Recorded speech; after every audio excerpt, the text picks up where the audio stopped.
Game 5 of the NBA Finals went down last night. Yep, and Jalen Williams showed up as like, how do I say this? If SGA is Michael Jordan, then Jalen Williams was Scottie Pippen last night. I'm not trying to say that SGA is the second coming of Michael Jordan. That's not what I'm trying to say. But I'm just saying in terms of them being a dynamic duo, like SGA would be Batman and Jalen Williams would be the Robin, if that makes sense. Yeah, I'll be honest with you. Last night, it did kind of feel like that. Not so much throughout the series. I mean, I think this talk that Jalen Williams could be Finals MVP is ridiculous. Shai Gilgeous-Alexander is going to win Finals MVP. He's been the best player on the court. Even last night, I thought, I know he was close to a double-double. I believe he had 9 assists, about 30 points. Just a typical SGA game. But the crazy thing about last night was I had made a significant wager. The most significant wager I've ever made in my life on the Oklahoma City Thunder to cover 9.5, because I really felt like last night the Thunder were just going to cakewalk through this game. And it did feel like that they were going to cakewalk through this game. And then all of a sudden, even without that so-called superstar, Tyrese Haliburton. Let's just quelch this right now. He is not a superstar. I've heard all the arguments about, because he hits all these clutch shots. Don't remind me about game 2. I'm still not over it. But because he hits all these clutch shots and he's gone 5 for 5 in late game situations, that makes him a superstar. No, it does not. Tyrese Haliburton, he is a very good player. At times, he can be a great player. But he is not the kind of guy where you can give him the ball and say, take us there. Well, I would word it differently. I would say he's the type of guy you can depend on to make the last shot of the game, obviously. He's not the type of guy that you can bank on him having 25 to 30 points a night. That's not his game. Where SGA, I think the thing that makes SGA, at worst, a top 2-3 player in this league right now, especially for these finals, is his ability to score 25 to 30 a game. His ability to, whether you want to call him a free throw merchant or not, he draws fouls. He gives the ball up. He makes winning plays. And as I mentioned last week on Championship Rings, the Oklahoma City Thunder have won 68 regular season games. They have now won 15 postseason games. That is 83 wins that they have had. They have lost a grand total of 14 regular season games and 6 postseason games, which means they have lost a total of 20 games, which means for 103 games this season, they are 83-20. That would put them as historically the 3rd best team of all time behind the 1995-1996 Chicago Bulls and, of course, the 2015-2016 Golden State Warriors. So, no. In my opinion, the Indiana Pacers had no shot to win this series. Nothing outside of game 1 has surprised me, really. Even at game 3, there was a lot of people picking Oklahoma City. I thought that was the game Indiana would win at home relatively comfortably.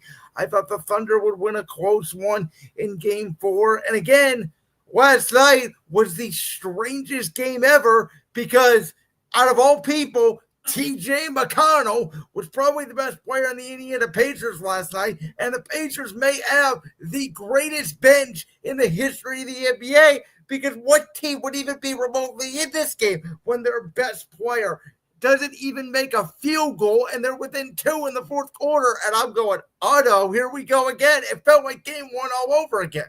Let me comment on that, because Rick Carlisle made a huge mistake in that game last night.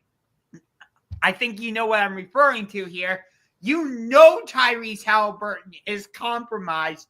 TJ McConnell is playing extremely well for you. You are getting back into the game, and you put Tyrese Halliburton back in the game. Are you talking about in the fourth quarter, right when they cut it to 2? Siakam hit that 3. OKC calls timeout. Yeah, no, I thought the same thing.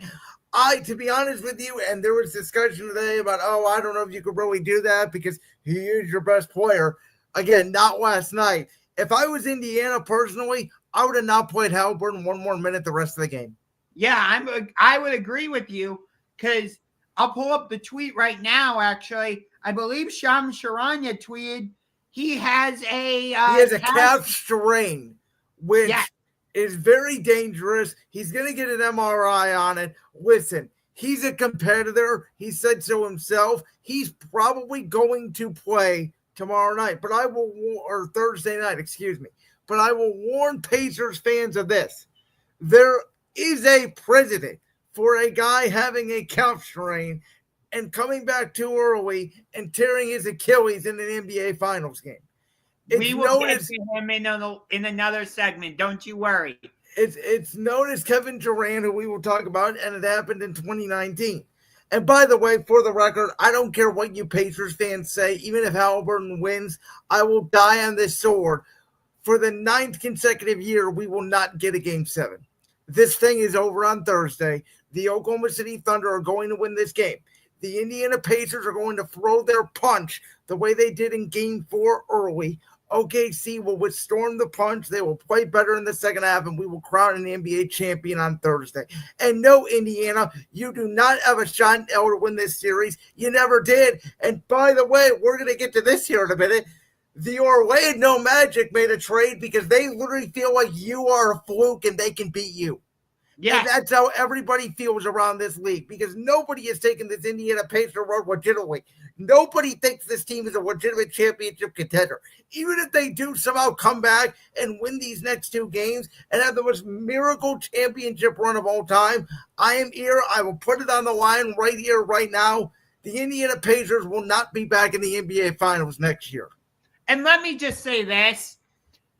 For all you NBA fans out there, whether you're a talking head on ESPN, Fox Sports 1, or you're just a general NBA fan, whatever, if the Oklahoma City Thunder win this championship on Thursday, it is their first one in franchise history. Do not count it as their second one because they won a championship back in 1979 in Seattle. I don't think anybody does. I don't think anybody does. Bullshit. Let's remove the Seattle Supersonics from the equation. The Oklahoma City Thunder are their own team. Who counts the Sonics? I know obviously they were there, but as far as I know, does the NBA count the Sonics as Thunder records? I thought that was like disputed or something. As far as I know, the NBA does count the Sonics. Because I haven't heard that conversation at all. Everything I heard is OKC's about to win their first title in franchise history. Which, again, as I said 2 weeks ago, right here on Championship Rings, Josh, if they do indeed complete this season the way we think they do, the Thunder will have the 3rd best regular season record in the history of the NBA. They will have a player in Shai Gilgeous-Alexander who will become the first player since Michael Jordan to be a guard, to lead the league in scoring during the regular season, win Finals MVP, win regular season MVP, and, of course, host the Larry O'Brien Trophy. It will be, I don't care what you people want to say, the facts are the facts. It's one of the most historic seasons in the history of the NBA. I would even say it's one of the greatest seasons in NBA history. But Mark Dagnall, the head coach of the Thunder, why did you go away from the double big lineup in games 1, 2, and 3? Oh, no, I want to start Cason Wallace. Why? Like, the double big lineup of Isaiah Hartenstein and Chet Holmgren had been working for you all regular season, all through the postseason, and then you get to game 1 against the Pacers, and you're like, nah, I want to start Cason Wallace and take Isaiah Hartenstein out. And I agree with you, and I think the right move was to go back to Hartenstein in game 4. But I do want to point this out, that in fairness, it did kind of work. it's not like it was a disaster. They were up by 15 and forced 20 Indiana turnovers in the first half. And a lot of that was Wallace getting the steals and being disruptive on defense. So it's not like it didn't work. I understand that, but like you don't want to psych yourself out. Like you haven't even played a minute of the series and you're already making a lineup change. What does that say about Indiana, right?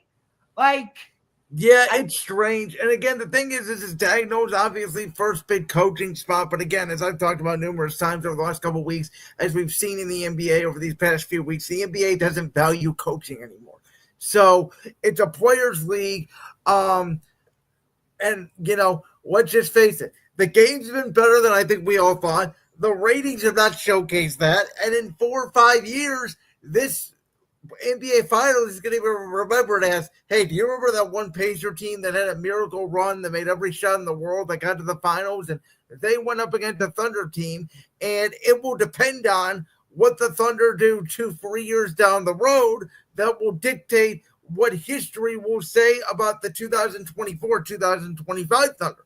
Because either history will say, oh, it's one of the greatest seasons ever. It's one of the greatest, one-off seasons ever, kind of like Boston and Denver from the last couple of years. Or it will be viewed as the 2015 Warriors start of a dynasty season. Yes. By the way, I think the NBA actually heard everybody complaining because for the first time since the 2013 NBA Finals, which was one of the greatest finals I've ever seen between the San Antonio Spurs and the Miami Heat, they actually showed player introductions last night. Like, we talked about this last week. That's part of what makes the NBA Finals so special is they show the player introductions. Back in the early 2000s, they had that giant Larry O'Brien trophy on the court. And it's like, oh, this isn't just a regular playoff game. Think about this. And I'm writing an article about this on Voltage Live. It'll be posted later in the month. By the end of June, yes. Yes. But when you watched the national championship game between the Florida Gators and the Houston Cougars in early April, you knew it was a massive game because it was played on that on a special Final Four court.